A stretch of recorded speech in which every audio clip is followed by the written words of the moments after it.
ರಾಷ್ಟ್ರೀಯ ವಿದ್ಯಾರ್ಥಿ ಪರಿಷತ್ ಸಂಘಟನೆಯ 44ನೇ ಪ್ರಾಂತ ಸಮ್ಮೇಳನ ಜನವರಿ 31ರಿಂದ ಫೆಬ್ರವರಿ 2ರವರೆಗೆ ನಡೆಯಲಿದೆ. 3 ದಿನಗಳ ಕಾಲ ಶಿವಮೊಗ್ಗದ ಅಲ್ಲಮಪ್ರಭು ಮೈದಾನದಲ್ಲಿ ನಡೆಯಲಿದೆ. ಆ ಹಿನ್ನೆಲೆಯಲ್ಲಿ ವೇದಿಕೆ ನಿರ್ಮಾಣ ಕಾರ್ಯಕ್ಕೆ ಸಂಸದ ಬಿವೈ ರಾಘವೇಂದ್ರ ಈ ದಿನ ಗುದ್ದಲಿ ಪೂಜೆಯನ್ನ ನೆರವೇರಿಸಿದರು. ಈ ವೇಳೆ ಸ್ಥಳೀಯ ಮುಖಂಡರು ಉಪಸ್ಥಿತರಿದ್ದರು.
ಪರಿಷತ್ತಿನಿಂದ 44ನೇ ರಾಜ್ಯ ಸಮ್ಮೇಳನದ ಭೂಮಿ ಪೂಜೆ ಹಾಗೂ ಪತ್ರಿಕಾಗೋಷ್ಠಿ ಸಮಾರಂಭದ ಶಿಕ್ಷಣವನ್ನು ಸಿಗುವಂತೆ ಮಾಡಿ ಅದರಿಂದ ಅವರು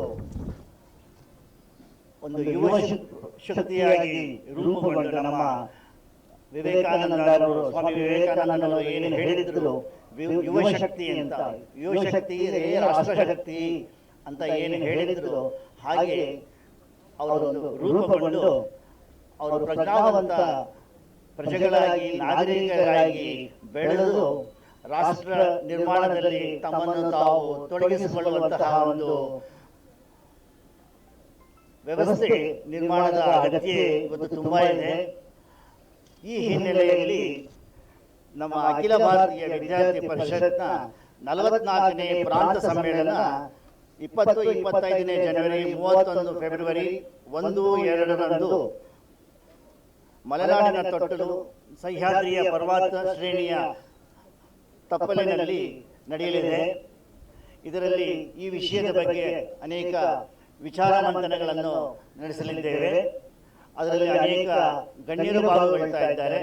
ಹಾಗೆಯೇ ಈ ಸಮ್ಮೇಳನದ ಒಂದು ಸಾರ್ಥಕತೆಗಾಗಿ ಶಿವಮೊಗ್ಗದ ಎಲ್ಲ ಸ್ತರದ ನಾಗರಿಕರು ಕೂಡ ಪಾಲ್ಗೊಳ್ತಾ ಇದ್ದಾರೆ.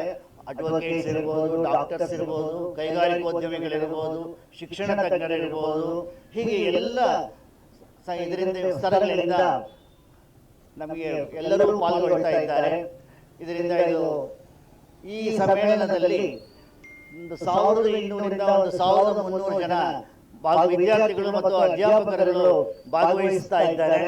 ಇದಕ್ಕೆ ಎಲ್ಲ ವ್ಯವಸ್ಥೆಯನ್ನು ಮಾಡಲಾಗಿದೆ. ಊಟ ವ್ಯವಸ್ಥೆ ಮತ್ತು ಇಲ್ಲಿ ಕಾರ್ಯಕ್ರಮದ ಒಂದು ವ್ಯವಸ್ಥೆ ಎಲ್ಲವೂ ತುಂಬಾ ಅಚ್ಚುಕಟ್ಟಾಗಿ ನಡೆದಿದೆ. ಈ ಕಾರ್ಯಕ್ರಮ ಖಂಡಿತವಾಗಿಯೂ ಯಶಸ್ವಿ ಆಗುತ್ತೆ. ನಿಮ್ಮ ಮಾಧ್ಯಮ ಮಿತ್ರರಲ್ಲಿ ಒಂದೇ ಒಂದು ಪ್ರಾರ್ಥನೆ, ಇಲ್ಲಿ ಆಗುವ ವಿಚಾರ ಮಂಥನಗಳಿಂದ ಹೊರಹೊಮ್ಮುವ ಒಂದು ಸದಾಭಿಪ್ರಾಯವನ್ನ ನೀವು ಎಲ್ಲರಿಗೂ ತಲುಪಿಸುವಂತೆ ಮಾಡಿ ಇದರ ಉದ್ದೇಶ ಸಾರ್ಥಕವಾಗುವಂತೆ ಮಾಡಬೇಕು ಅಂತ ಹೇಳಿ ನಿಮ್ಮಲ್ಲಿ ಕಳಕಳಿಯಿಂದ ಪ್ರಾರ್ಥಿಸುತ್ತೇನೆ.